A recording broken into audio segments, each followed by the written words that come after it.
जेजुरीतनं एक मोठी बातमी। जेजुरीत अन्न आणि औषध प्रशासनाचं धाडस सत्र आता सुरू झालेलं आहे, कारण भंडाऱ्याच्या घटनेनंतर जेजुरीत आता धाडी पडायला सुरुवात झाली आहे। भंडारा ने-आण करणारा टेम्पो ताब्यात घेण्यात आलेला आहे। जेजुरीत जे काही भेसळ होतीये भंडाऱ्यामध्ये, त्यातलं ग्रहण अद्यापही संपलेलं नाहीये।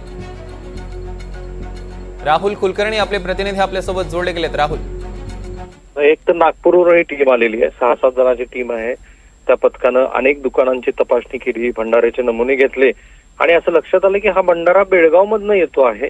आता बेळगावच्या प्रशासनाला हे कळवलं जाईल की ह्या भंडाऱ्यामध्ये काय आहे ते बघा।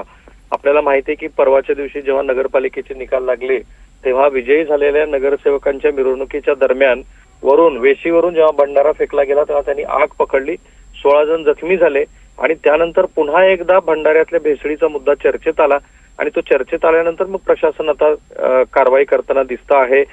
भंडारा इंडस्ट्रीनं पण ही तपासणी केली, दुकान भंडारा इंडस्ट्रीनी, त्याबरोबर काही प्रमाणामध्ये स्थानिक पोलीस सुद्धा तिथे उपस्थित होते आणि म्हणून आता असं दिसतं आहे की या भेसळी मागची नेमकी कारण काय आहेत, कोणतं केमिकल वापरलं जात होतं, त्याचाही अहवाल या आठवड्यामध्ये येईल।